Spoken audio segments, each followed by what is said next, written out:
Hey everyone. Today we're going to dive deep into the world of pharmaceutical quality. You know, it can seem incredibly complex, right? But what if we could turn that complexity into a really clear, manageable system? Well, that's exactly what we're going to do. Let's get into it. I love this quote because it just perfectly sets the stage. Quality, especially in an industry where lives are on the line, can't be something you just hope for. It has to be designed intentionally and intelligently right from the very beginning. And here it is. This is the real challenge, isn't it? A single manufacturing process can have hundreds, even thousands of variables. We're talking temperatures, pressures, mixing speeds, times. It's a lot. So how in the world do you find the signal in all that noise? How do you zero in on the very few things that will make or break your product? That's the puzzle we're here to solve. To solve that puzzle, you have to start at the end. It sounds a little backward, but it's true. Every solid quality process begins with a crystal clear picture of what you're trying to achieve. You've got to know exactly what you're building before you can figure out how to build it perfectly every single time. And that picture, that target has a name, the QTPP, or Quality Target Product Profile. The best way to think about this is like an architect's blueprint for a drug. It spells out in precise detail what the ideal final product looks like, everything from its dosage and strength to its purity. Now, once you have that blueprint, you can pull out the most important measurements. These are your CQAs, or critical quality attributes. These are the specific, measurable things, the non-negotiables that prove you've actually built the product according to the plan. They're what guarantee the product is safe and effective. So, what does a CQA actually look like in the real world? Well, we're talking about things like potency. Is the active ingredient at the right level? The dissolution profile. Does it release into the body at the correct rate? And of course, absolutely vital safety factors like impurity levels and sterility. Each of these has to be in a very specific, defined range. No exceptions. Okay, so here's where it all connects. If CQAs tell us what we need to control, then CPPs, critical process parameters, tell us how we control them. A CPP is a specific knob or a lever in your process, so to speak. If you turn that knob, if that parameter varies, it has a direct cause and effect impact on one of your CQAs. All right, now we've got our key terms down. So the big question is, how do we systematically find these critical parameters and separate them from all the other stuff that doesn't really matter? Well, we do that using something called a risk assessment funnel. The whole idea behind this is actually really simple, but it's so important. Not every variable is created equal. Some parameters can change a little bit and have zero effect on the final product. Others, they can shift just slightly and have a huge impact.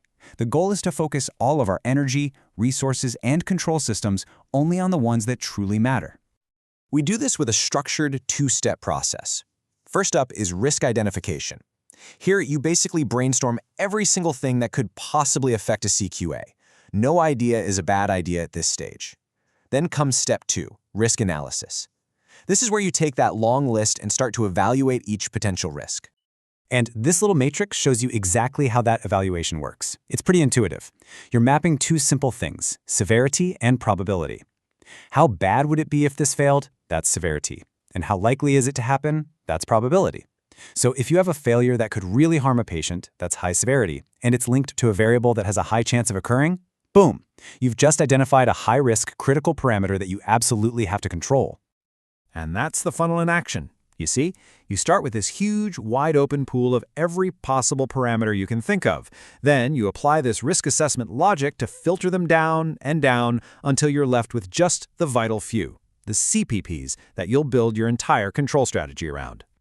So let's shift gears a bit and talk about the practical side of this. What do these critical process parameters actually look like in the real world? Why is controlling them so important? Well, these are the actual levers you pull to guarantee quality batch after batch after batch. This comparison makes it super clear. A non-critical parameter, that could be a tiny change in the room temperature that has absolutely no effect on the final drug. Who cares, right? But a critical parameter, that could be the temperature during a freeze-drying step, where being off by just 2 degrees completely destroys the product's structure and makes it totally useless. That's the difference we're talking about. And listen, we don't just guess what the right operating range for a CPP should be. We use really powerful scientific tools like design of experiments, or DOE, to scientifically map out and define the proven acceptable ranges. This gives us a precise window where we know we have to operate to get a good product every time. Okay, Last point, and this one is so important. You have to understand that this whole process isn't a one-and-done task that you finish and then file away in a binder. Identifying your CQAs and CPPs is part of a living, breathing process, a continuous cycle of verification and getting smarter over time. It all fits perfectly into the 3 stages of process validation. Everything we've been talking about today, that's stage 1, the process design. But as you move into stage 2, qualifying the process, and then stage 3, where you're constantly monitoring production, you're always collecting new data that feeds right back into your initial understanding. And that's really the beauty of this whole risk-based approach. That risk assessment is a living document. As you gather more and more data from real production runs, you might realize a parameter you thought was critical is actually super stable and easy to control, so you can downgrade it. Or you might see a new trend that makes you realize something you overlooked is actually way more important than you thought. The system learns and evolves with you. So I'll just leave you with this final thought to chew on. When you look at your own processes, ask yourself this question. Is the quality you're getting just an assumption, something you hope for based on past luck, or is it truly proven, understood, and controlled by design? Thanks so much for joining me today.